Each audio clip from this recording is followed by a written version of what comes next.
It's just after 3 a.m. in a quiet Indiana neighborhood, and a 17-year-old girl is walking out of her own front door. No alarm goes off. No one wakes up. She's left behind a note, asking her family not to come looking for her. A home security camera catches one thing: a dark SUV pulling up outside, headlights cutting through the dark, and then she's inside it. Gone. When her family finds that note hours later, they do the only thing they can do. They call the police. But here's the problem. Nothing about that house looks like a crime happened. The doors are still locked. The windows haven't been touched. Her bag is packed. The handwriting is unmistakably hers. So investigators do exactly what the evidence tells them to do. They call it a runaway. No Amber Alert. No urgent search. Just a case file marked voluntary. Except it wasn't that simple. Not even close. Real quick, before we get further into this documentary, drop a comment and let me know what city or state you're watching from.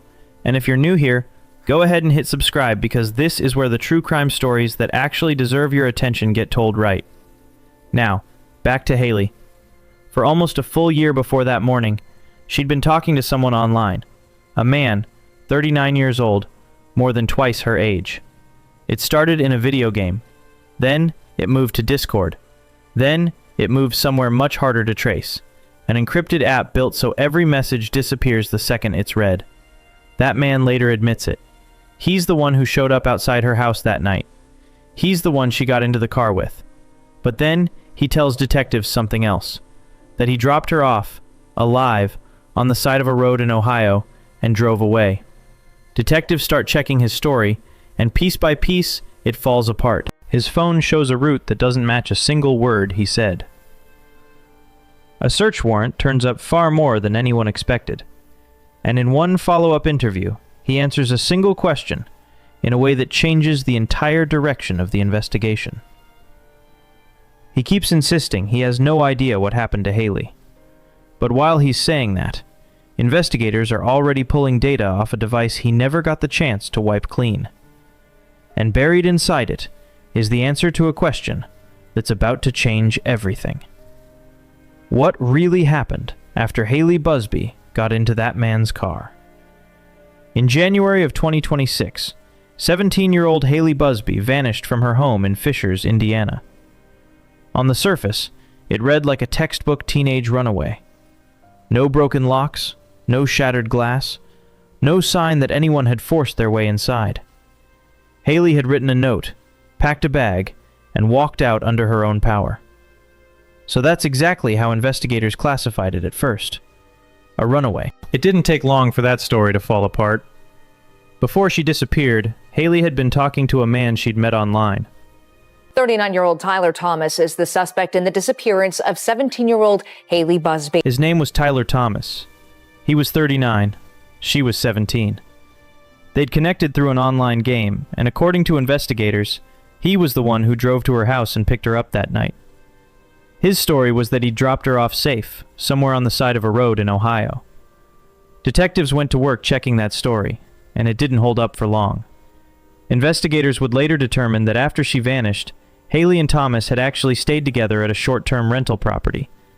The worst part is the effect it has on the family members. This must be just disheartening to them. What happened and why did it happen and how did it happen? There's a lot of questions unanswered. I'm sure that they've got in their mind. And there was never any evidence she was seen alive again after that. The more investigators dug, the clearer it became that he'd tried to cover his tracks, and his own version of events grew less believable with every piece of evidence they turned up. Ask yourself this: how does a missing teenager's case not get a full-scale search when the last person known to have been with her is a grown man who openly admits he's the one who picked her up? But to understand how a missing 17-year-old girl slipped through the cracks in the first place, you have to go back to the morning she disappeared, and to who she actually was before any of this happened. Her family didn't notice Haley was gone first. What they noticed was that everything else looked completely normal. No broken locks, no shattered windows, nothing out of place, just Haley missing, her bag missing, and a note she'd left on purpose, asking the people who loved her not to come looking. She was 17. It was 6 a.m. on January 6th, 2026, and she'd walked out of her bedroom in Fishers, Indiana, entirely on her own. That detail matters because police were looking at the exact same picture her family was. A teenager who packs a bag and leaves a note looks, on paper, like a teenager who chose to leave. The Fishers Police Department didn't get the facts wrong. They got the meaning of those facts wrong. And that difference is the whole reason this case unfolded the way it did. Haley Page Busby was born October 9th, 2008. She lived in Fishers with her father, Bo, her stepmother, Renee, and her little sister, Sabria. Her mother, Lindsay Simmons, and her brother, Elijah, rounded out the family. And by every account, Haley was the kind of person a household quietly builds itself around, without anyone realizing it until she's not there anymore. She was shy at first. That's the first thing almost everyone remembers about her. But once she opened up, people didn't forget her. She was funny, sharp, always laughing, with a smile people described as contagious. It's the kind of word people use when they can't quite find a better one. But in Haley's case, they meant it literally. She could change the entire mood of a room just by walking into it. She had dimples, and she had a knack for making whoever she was talking to feel like the only person in the room. She was also driven.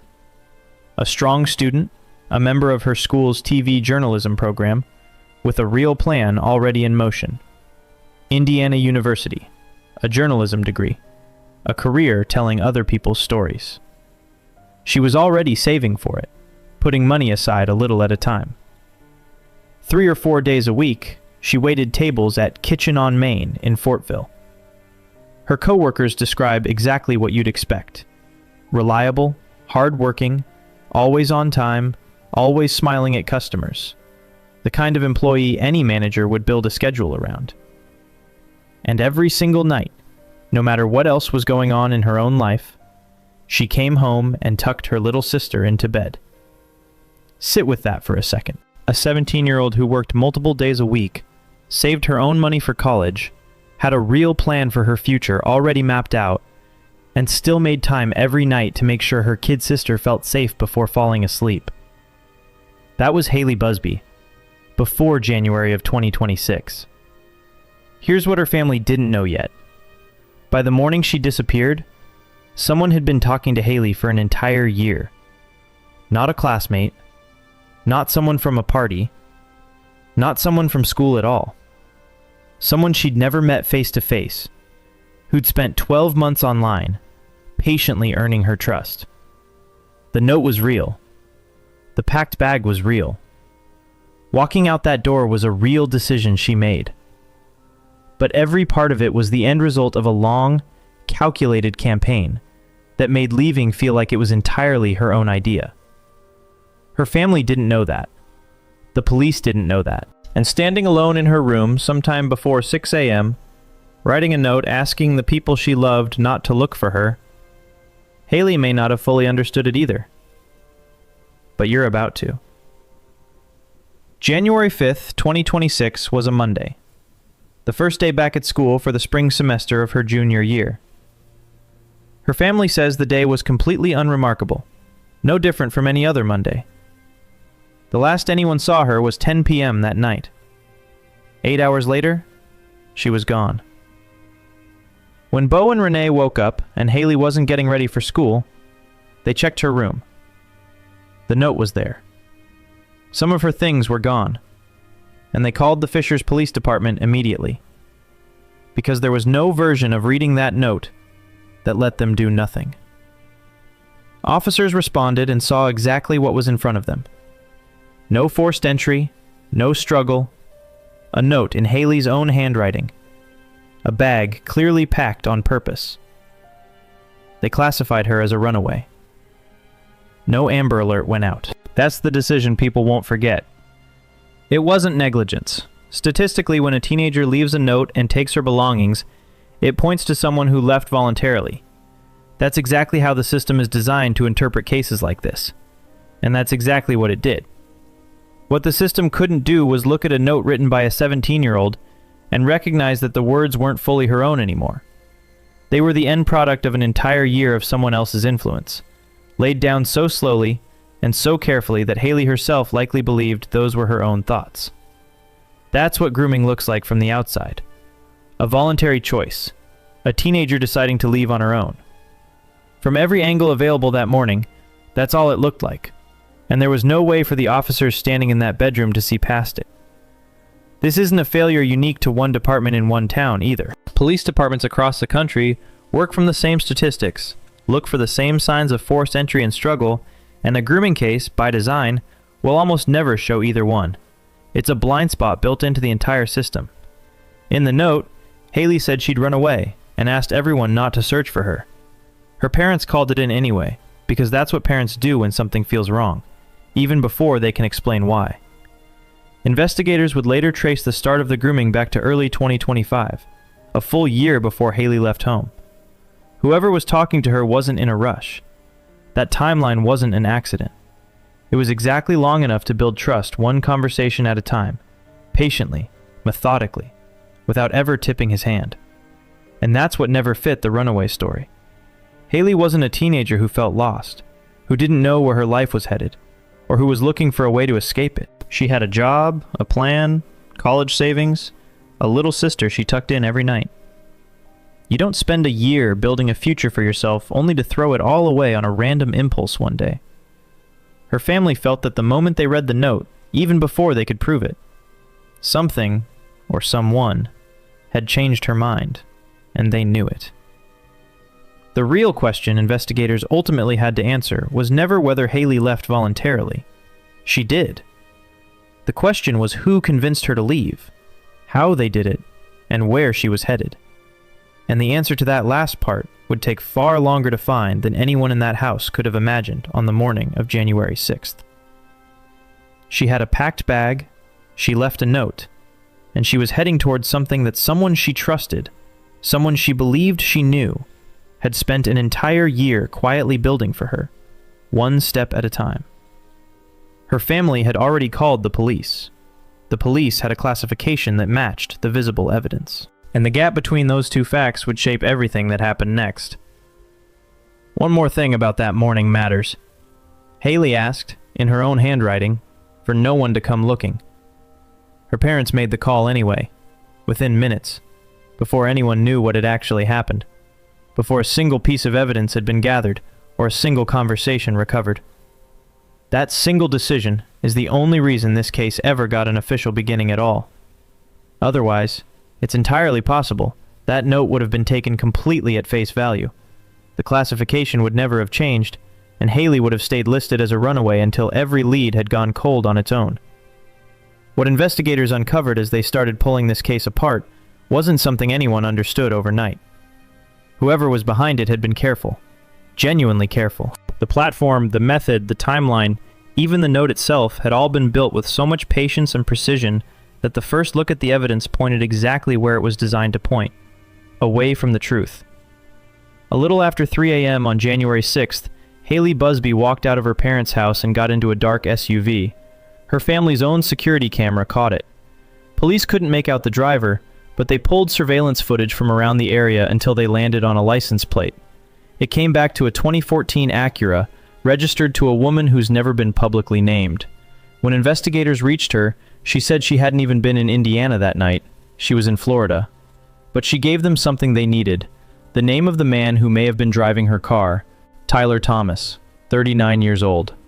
Sit with that. A man with no known connection to the Busby family, unknown to police, and never previously tied to this case, showed up in the middle of the night to pick up a 17-year-old girl, driving a car that belonged to a woman states away.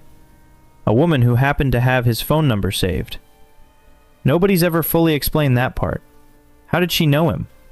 Why did she have his number? What was the relationship between the two of them? None of that has ever been made public. It's one thread of this case that's still just hanging there, unanswered, maybe permanently. But that phone number was enough. Investigators tracked it to a house on Hunter Avenue in the Victorian Village neighborhood of Columbus, Ohio. On January 16th, 10 days after Haley disappeared, officers from the Fishers Police Department, working alongside the Columbus Division of Police, found Tyler Thomas there. The department would later publicly describe him as located within days of Haley's disappearance. 10 days isn't within days. That phrasing wasn't an accident. It's the kind of wording that shapes how a timeline sounds to the public. and it's worth paying attention to when a department chooses to describe 10 days that way. During questioning, Tyler cooperated with investigators. At least, that's how it's officially described. His first version of events was that he'd been in Indiana scouting locations, including, he said, the local airport and an apple orchard. An apple orchard in January at 3 in the morning. He eventually dropped that story for something closer to the truth, or at least his version of it. He admitted he knew Haley, he admitted he'd picked her up that morning, and he told detectives exactly where he claimed to have let her out. The intersection of U.S. Route 25 and State Route 320 in Eaton, Ohio. A rural crossroads, the middle of the night, the dead of winter. That's where he insisted he'd left her. By then, investigators already understood something important. Tyler said he and Haley had known each other online for a full year, first through Discord, later through Roblox and League of Legends too.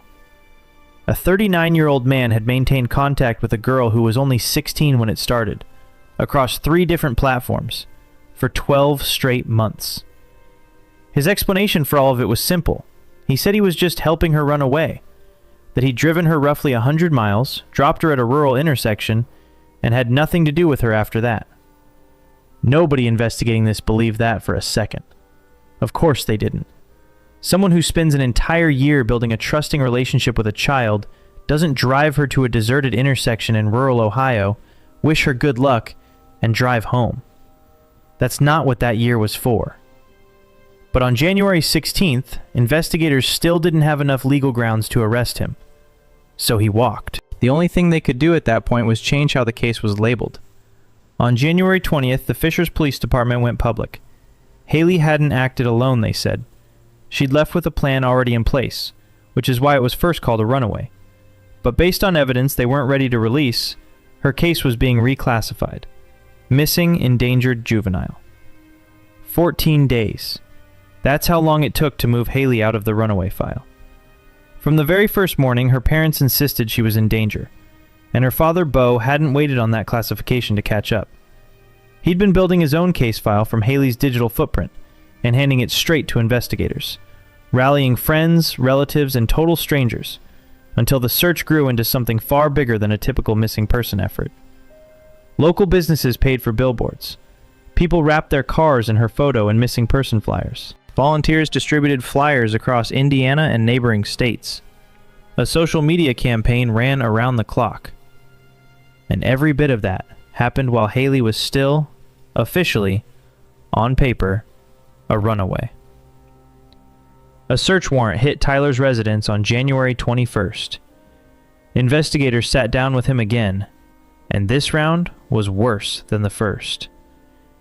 He admitted there'd been another app the whole time, one Bo had never found in Haley's digital trail, one law enforcement had no way to see into. It was called Session.Session. Allows someone to create an account without a phone number, an email address, or any personal information at all. The platform doesn't collect IP addresses. It doesn't collect location data. It doesn't retain metadata. It uses end-to-end encryption and supports messages that disappear on their own. The terms of service require users to confirm they're at least 18, but there's no actual age verification.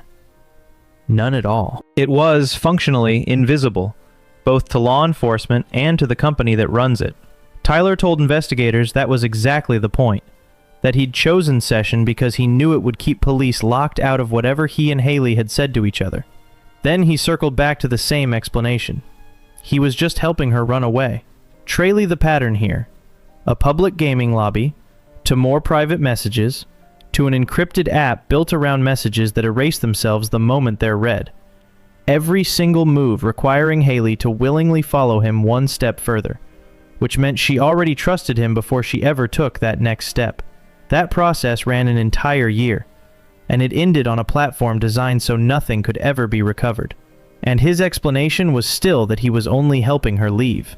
By then, investigators had his admissions. They had the Session detail. They had the timeline. What they didn't have, still, was Haley. On the same day the case was reclassified, Bo Busby was out organizing search efforts, hanging billboards, spreading flyers across state lines, with no idea that the one lead everyone was chasing might already be a dead end. Tyler had given investigators a very specific location, that intersection in Eaton, Ohio, and he'd described it in enough detail that it almost sounded like a place he'd actually stood. Investigators had to decide whether that was the truth or a deliberate misdirection meant to send the whole search the wrong way. Was he telling the truth about Eaton, Ohio? Or was there an entirely different reason he'd picked that exact spot? His own story couldn't answer that question anymore. He'd already given his version of events. If the real answer existed anywhere, it wasn't going to come from him. And here's what Bo didn't know, while he kept organizing search efforts that same day. The session messages were already gone. Everything Tyler had said to Haley over that entire year, every instruction, every destination, every promise, had vanished the moment it was read. The platform had done exactly what it was built to do. The only account of what happened between them was Tyler's own account. And according to him, he'd dropped a 17-year-old girl at a rural intersection in the middle of an Ohio winter and simply driven away. At one point, a detective asked him directly, if he'd done something to her, would he say so? He answered no. After that, he asked for a lawyer. Don't skip past that. It's not the denial that matters. It's what came right after it. Someone who's done nothing doesn't answer a question like that the way Tyler did. An innocent man, asked point blank whether he'd tell police if he'd hurt someone, tends to say yes without even thinking about it, because the answer is obvious to him. Tyler didn't do that. He said no, and then he stopped talking altogether. What Tyler didn't know, sitting in that room, was that the search warrant being executed on his property at that exact moment was already unraveling everything he thought he'd buried. He didn't know the phone in evidence was about to make every one of his denials meaningless. That the answer to where Haley was had been sitting inside his own devices the entire time he sat there talking to detectives. What investigators pulled off that device was worse than most of them were prepared for. There was material on it that placed Haley at that Columbus property and confirmed she'd come to harm there. Material Tyler had tried to erase and failed to fully delete. Investigators were able to identify the exact property because they'd stood there themselves only hours earlier. The house on Hunter Avenue that Tyler had casually described as just a place he used. That evidence confirmed something crucial. He had never dropped Haley off anywhere. She had been at that property the entire time. There were also signs he'd approached other children the same way. That's as far as this documentary is going into that part of it. And honestly, that's as far as it needs to go.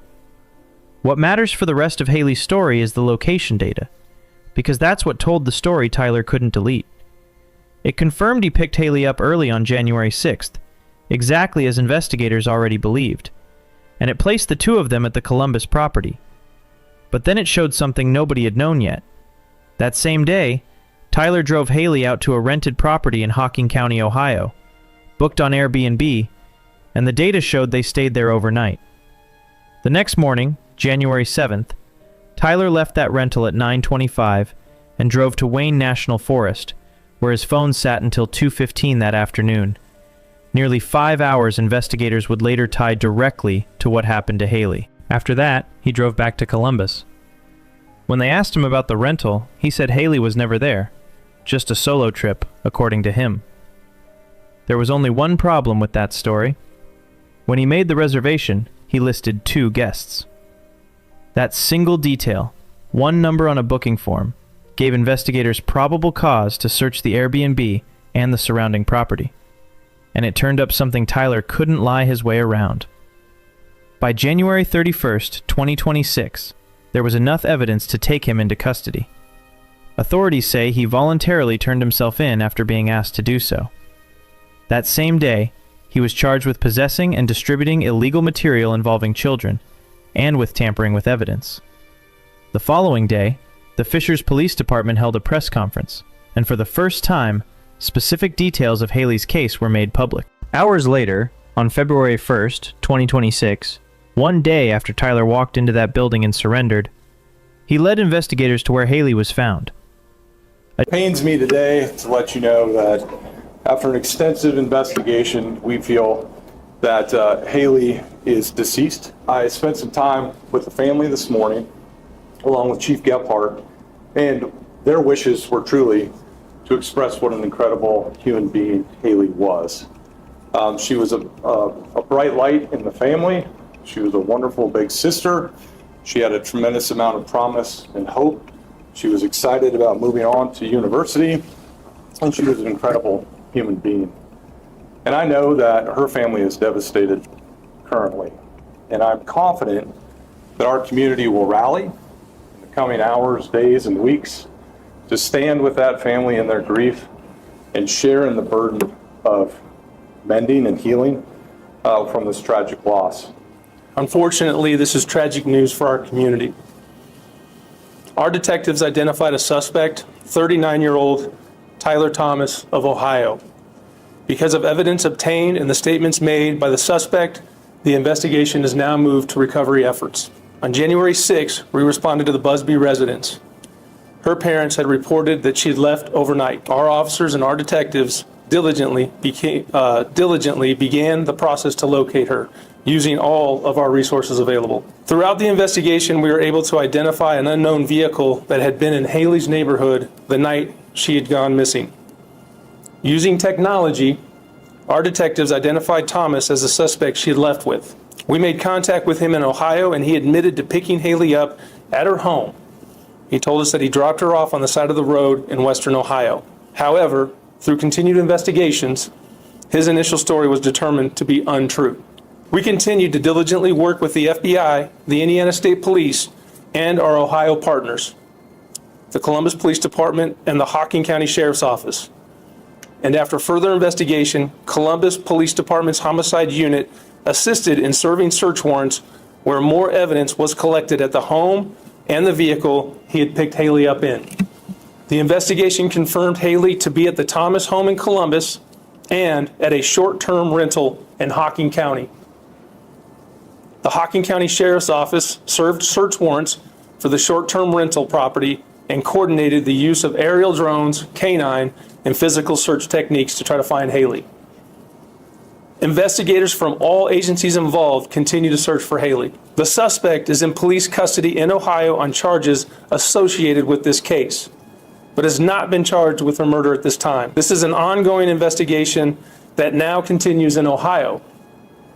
We will continue to support those agencies and help with their investigation in any way possible. Our hearts are with her family, her friends, and our community as we try to get through this terrible time together. Additional details about how she died have never been released, and I'm not going to guess at them here.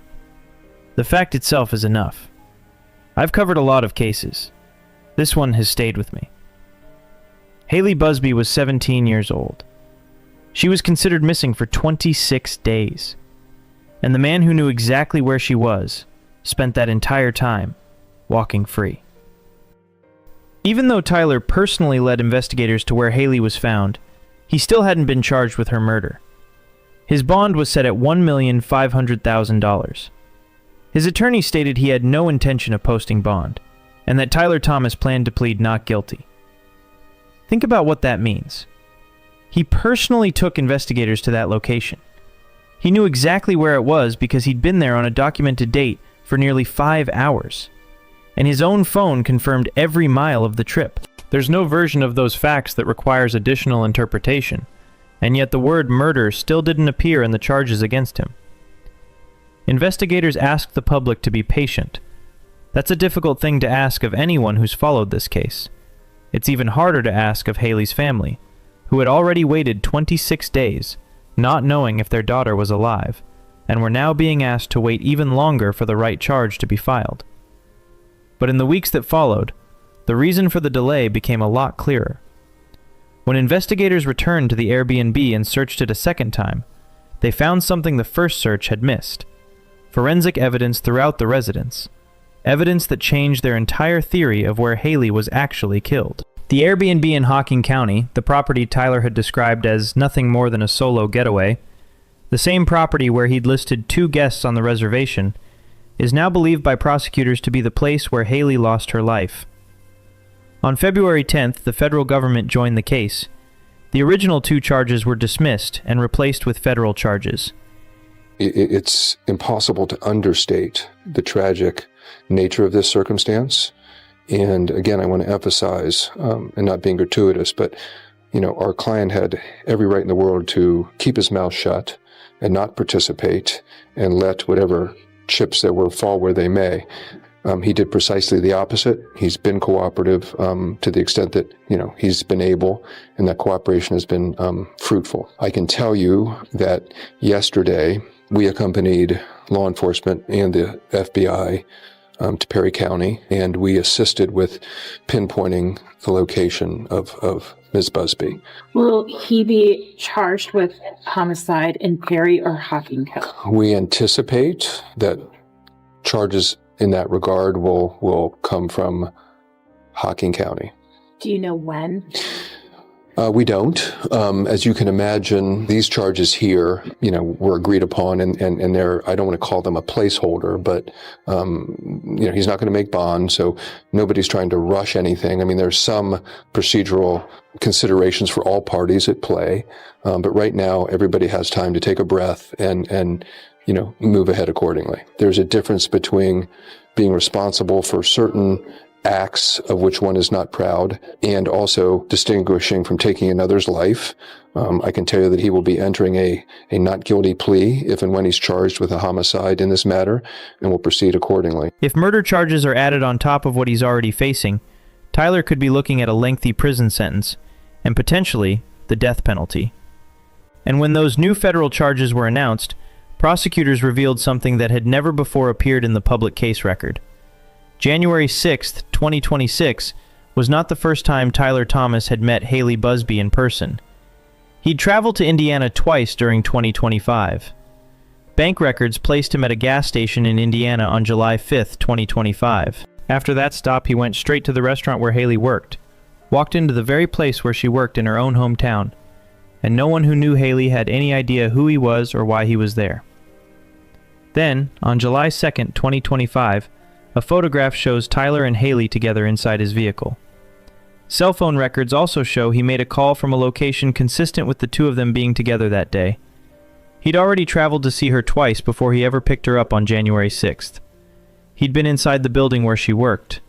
He'd been alone with her in his vehicle months before anyone in Haley's life knew he existed. That's what grooming really looks like from the outside. It looks like absolutely nothing is happening at all. Haley was 16 years old when Tyler first made contact online. She had just turned 17 when she disappeared. But even setting her age aside completely, Indiana law has recently changed. A new statute now exists, passed in direct response to cases exactly like this one, addressing situations where an adult uses their position or influence to groom a child into what only looks like voluntary consent. And that law exists in part because of what Haley's family chose to do after they lost her, because they refused to let their story end with grief alone. News of Haley's tragic death has also gained attention here at the State House, both the attention of Governor Mike Braun and lawmakers. Haley's family has started a petition asking lawmakers to pass Haley's Law, and Governor Braun said he believes that lawmakers should do something this session to address that. I spoke with some lawmakers, including two who represent Haley's family, and they say they're looking at what can be done. We all are grieving with you. Thoughts and prayers are with you. A message from Indiana Governor Mike Braun to the family of 17-year-old Haley Busby. The family of the Fishers teen has their own message for the people who make decisions at the Indiana State House. Pass Haley's Law to protect others from online predators. According to the petition, police did not issue an Amber Alert for Haley because they had no proof she was abducted and she was classified as a runaway. No Silver Alert went out either because Haley didn't have a disability or medical condition to warrant it. The petition says a Pink Alert would fill in the gaps in the alert system and cover missing people and kids when credible risk factors exist. In a tweet, Governor Braun said he's working with Indiana State Police to identify solutions to those gaps. And in an interview Tuesday, the governor also called out Big Tech. Big Tech is going to have to start taking responsibility. These are their platforms. This session, the Senate considered a bill that would have put restrictions on social media for minors, but that part of the bill was taken out before the Senate passed it. Governor Braun indicated support for the request Haley's parents are making for lawmakers to do something. I think it'd be smart to do something now while we're still in session. They didn't wait for every charge to be finalized before they acted. In the middle of the worst tragedy of their lives, they set out to make sure the exact legal gap Tyler had exploited would never be available to the next person who tried something like this again. The internet didn't create people who target kids, but it gave them something they'd never had before: direct access to children inside their own homes, inside their own bedrooms, through devices their parents had bought them, devices their schools often require them to use. The platforms where Tyler first contacted Haley weren't hidden corners of the internet. They were ordinary places kids visit every single day, places everyone considers normal, places where an adult talking to a kid doesn't automatically raise a flag, because adults use those same platforms for completely legitimate reasons too. And once that initial contact happens on an open platform, the next step is almost always the same. Move the conversation somewhere harder to monitor, somewhere that offers more cover, somewhere the message history is much harder to recover later. Session was one of those platforms. There are others. The specific app was never really the point. The point was getting Haley comfortable keeping a secret, and that's exactly what an experienced groomer spends weeks, sometimes months, quietly building before ever asking a kid to hide something. Tyler had been creating that willingness with Haley since at least the summer of 2025, and possibly even earlier. The complete timeline of what actually passed between them has still never been fully released. But one fact is certain. When he drove to Indiana on the morning of January 6, 2026, Haley got into his vehicle willingly. She got in that car because she trusted him. And that trust was never her mistake. It was the direct result of months of deliberate manipulation on his part. That distinction matters. It matters to every parent and every kid who might one day encounter someone like Tyler Thomas in a place that feels completely safe. Haley's family understood that difference better than almost anyone, and understanding it wasn't enough for them. They went to the Indiana General Assembly. They sat in lawmakers' offices and told the story of their daughter to the people with the power to actually change the law. And they did all of it while still waiting for the answer to another question entirely. Would the man who took her ever be formally charged with her murder? That's what this family was doing while Tyler Thomas remained in custody on that $1,500,000 bond, preparing to plead not guilty. The federal charges against him were already extremely serious, but the biggest question hanging over the entire case still hadn't been answered. Would the word murder ever actually appear in an official indictment next to his name? By then, investigators already had his location data. They had everything seized from his devices. They had the Airbnb reservation listing 2 guests. They had the forensic evidence recovered from the second search of that rental. 2 bills into law inspired by the death of 17-year-old Haley Busby. One expands the definition of a missing child to include high-risk missing people. It also extends a silver alert program to missing children. The other adds protections for minors online and strengthens parental control. Social media platforms must now get parental consent for users under 16. The bill was championed by Haley's family after she was reported missing in January. Indiana could be known and placed on the leaderboard across the country as a place that protects its children, and the risk and vulnerability and the threat that's within our homes, our community, and the state will start to dissipate. And so I appreciate all the hard work and the effort and the fight that you guys are taking to it. So thank you. The Airbnb sat in Hocking County. The forest where Haley was found sat in Perry County. 2 jurisdictions, 1 case, and a decision that would shape the entire legal strategy in ways the public couldn't see yet. But one thing was already clear. A 17-year-old girl from Fishers, Indiana, had been missing for 26 days. And during that entire time, her family lived without knowing whether she was still alive. The man who knew the answer to that question spent those same 26 days insisting he had no idea where she was. Right up until the day after he voluntarily surrendered, when he led investigators into an Ohio forest and showed them exactly what he'd done. Think about how many people you've talked to online just this past week, without really knowing who they are. Not just strangers in a comment section. People you've messaged for work. People you've gamed with. Usernames you've seen so often they started to feel familiar.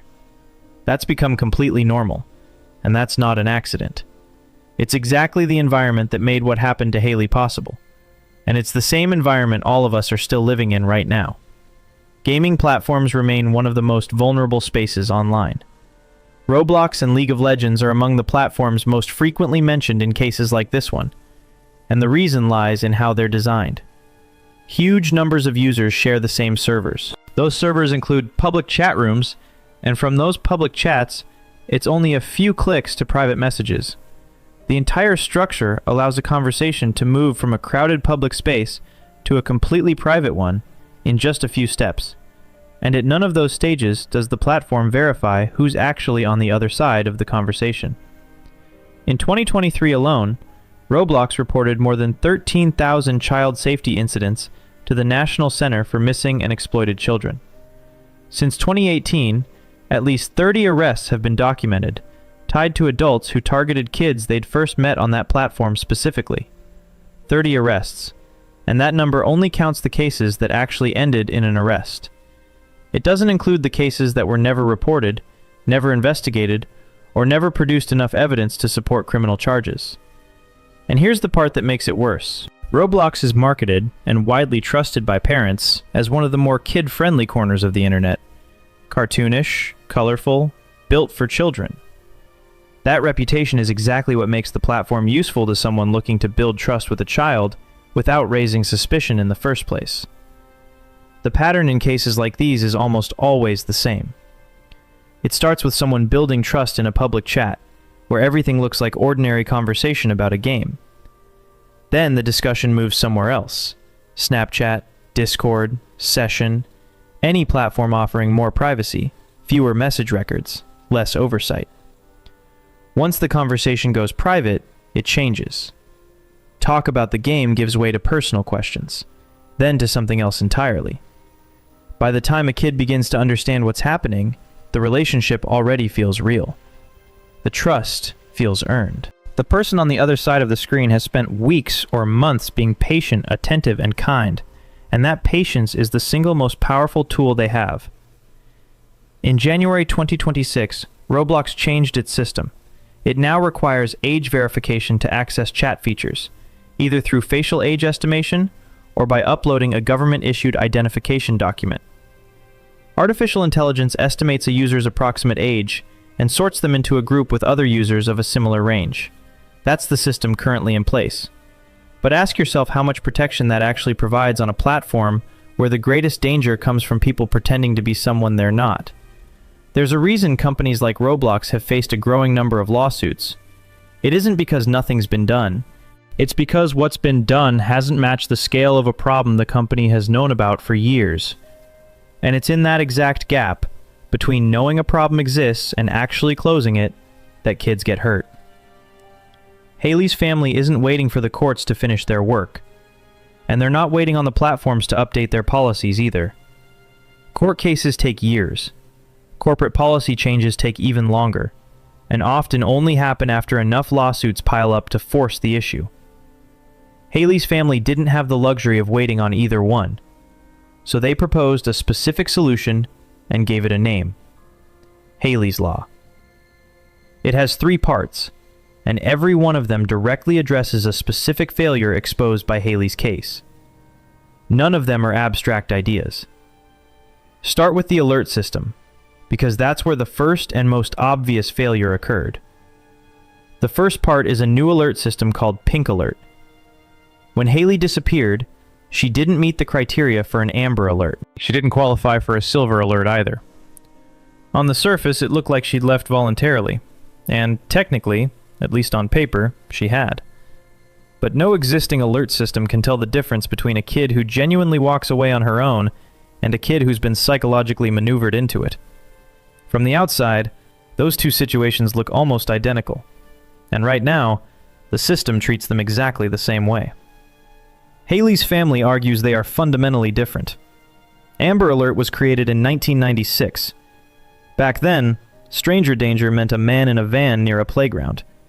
It didn't mean a 39-year-old spending months building a relationship with a child through a gaming platform, convincing her he could be trusted, then arranging a face-to-face meeting under false pretenses. The threat has changed. The alert system hasn't. Pink Alert would trigger on a completely different set of red flags. Credible evidence of online grooming or coercive digital communication. Contact with someone unknown to the family, regardless of age. unusual or suspicious travel plans, signs of trafficking or exploitation, credible evidence a missing person is in danger, circumstances involving isolation or concealment or financial control, added vulnerability because of age, or simply a sudden disappearance with no way to confirm where someone actually is. Haley's case checked several of those boxes at once.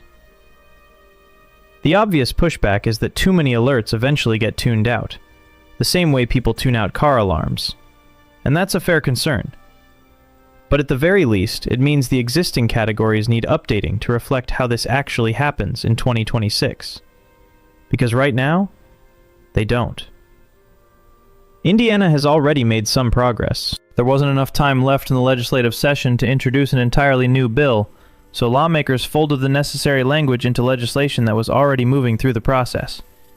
This evening, the family of a Fishers teen is honoring her life by helping other students. Applications are now open for the Haley Page Busby Pink with a Purpose Scholarship. Fox 59's Scarlett O'Hara explains how it will recognize seniors who lead with care, kindness, and courage. Graduating seniors from Hamilton Southeastern High School here, where Haley Busby walked the halls, or Fishers High School, can now apply for the Pink with a Purpose Scholarship in her honor.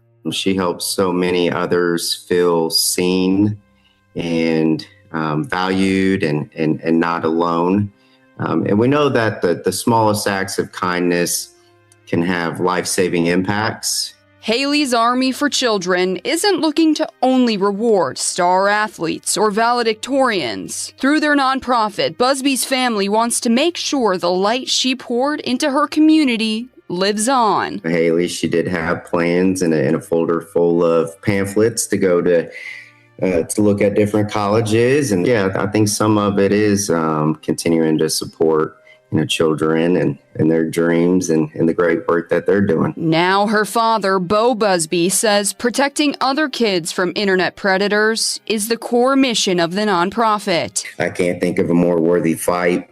And, I'm sort of just unwilling to accept where things are today. With a community willing to join that fight through fundraisers and donations, Busby says the organization is rolling out training and education programs for parents on internet safety and actively offering support to families of missing children. He wants to continue building on Haley's legacy and expand the scholarship to more schools next year. But for now, Busby says they're taking things day by day. I think it's given hope to a lot of people to see something so tragic, but that has given so many a purpose. Amendments to House Bill 1303 expanded the legal definition of a missing child to include disappearances under circumstances suggesting elevated risk.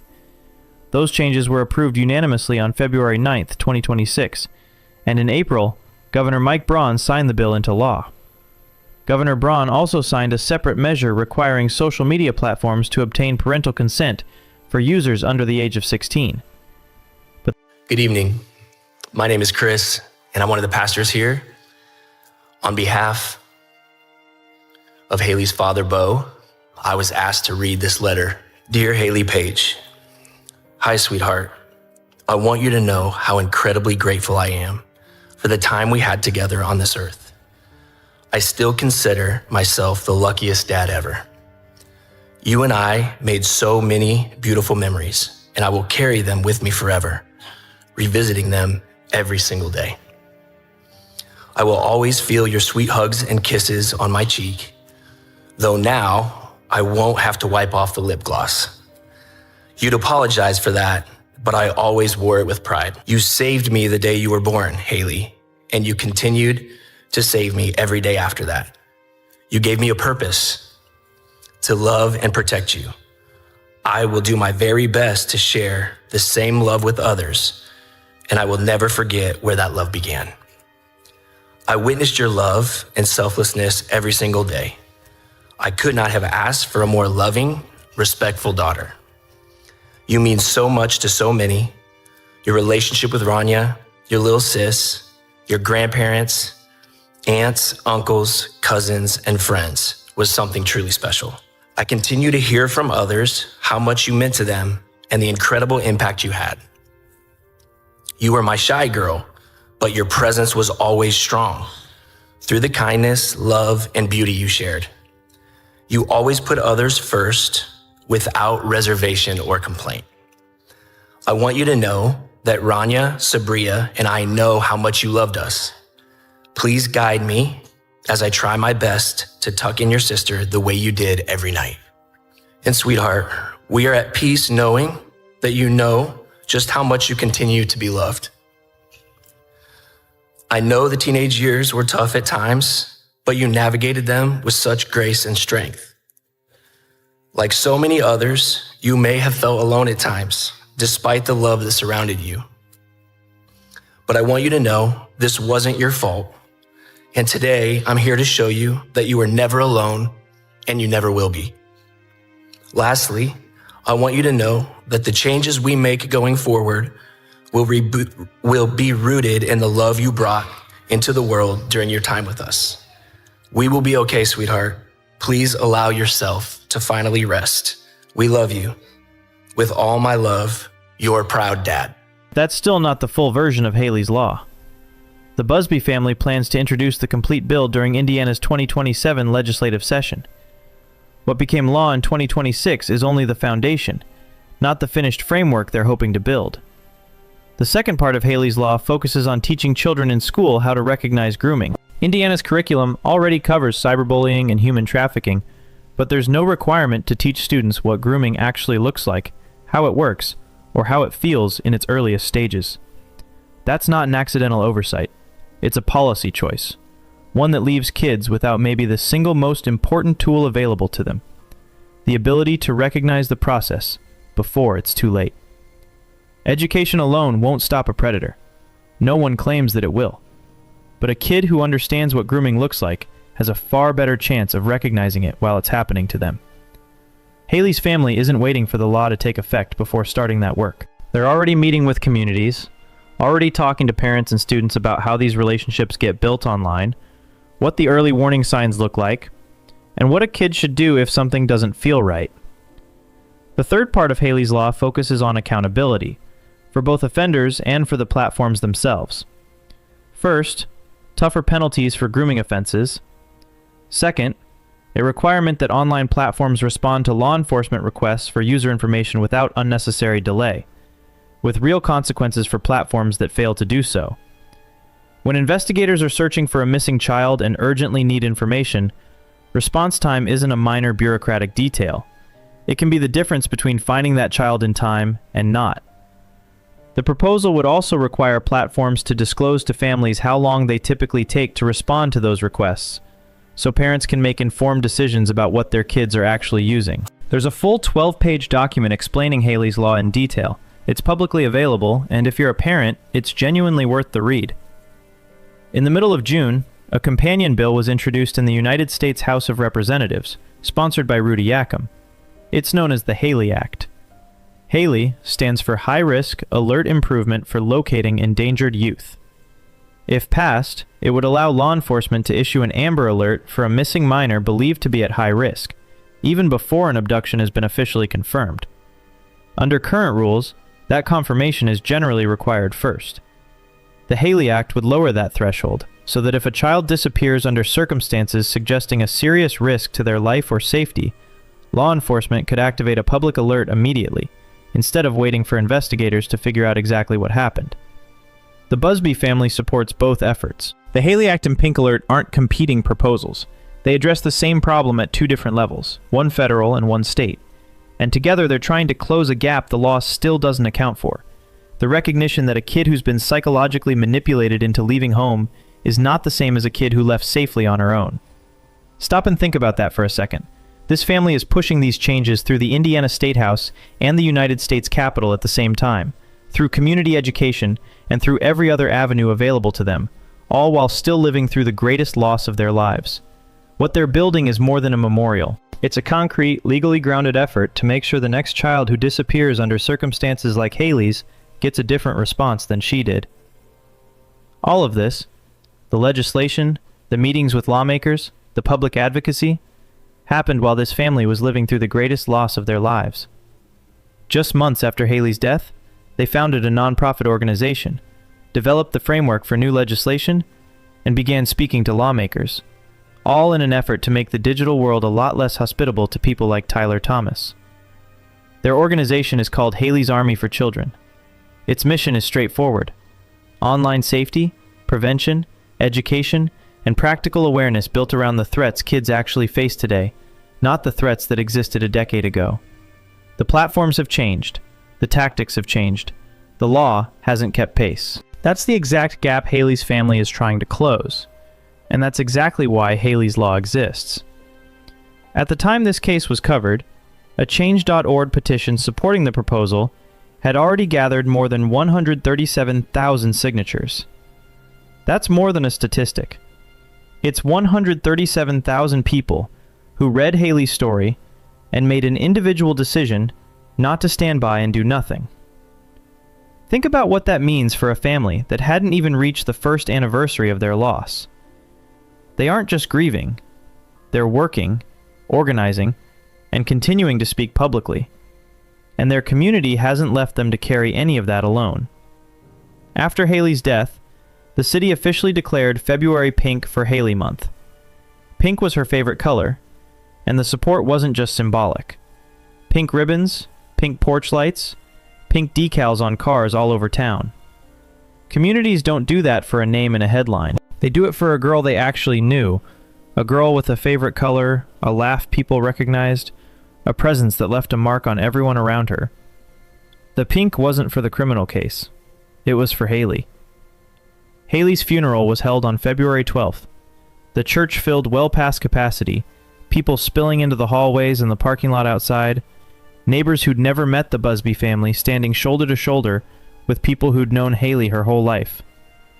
Her father, Bo, wrote her a letter, and the pastor read it aloud to the church. Somehow, he found words for something that barely has words. And since then, this family has kept showing up, running the nonprofit, working the legislation, handing out scholarships, organizing a charity motorcycle ride called Harleys for Haley, showing up at school events, all while caring exactly what that day in February cost them. The scholarships awarded through Haley's Army are meant to recognize young people who live with courage, kindness, and a strong sense of purpose. Those aren't random qualities. They're the exact words people use to describe Haley. Her family isn't honoring her memory in the abstract. They're looking for those same qualities in other young people and telling them that what they carry inside themselves actually matters. Here's the part worth sitting with. Haley didn't lose her life because this information didn't exist. Research on online grooming has been available for years. The warning signs have long been documented. The methods people use through gaming platforms and social media aren't secrets. They've been studied, published, and made publicly available. What failed Haley wasn't a lack of knowledge. It was the gap between what experts already understand and what kids are actually taught. The gap between what researchers know and what a 12-year-old hears while sitting alone in their bedroom, long before that knowledge ever becomes essential to their own safety. That's the exact gap Haley's Law is trying to close. And how it intends to do that matters. If kids are taught in school what the grooming cycle actually looks like, in language appropriate for their age, using real examples instead of vague warnings, then at least some of them will recognize it when it starts happening to them. Not all of them, but even some is enough to save lives. The Child Rescue Coalition has already developed educational materials tailored to every school age group. There's also a dedicated guide for parents on how to help kids use modern technology safely.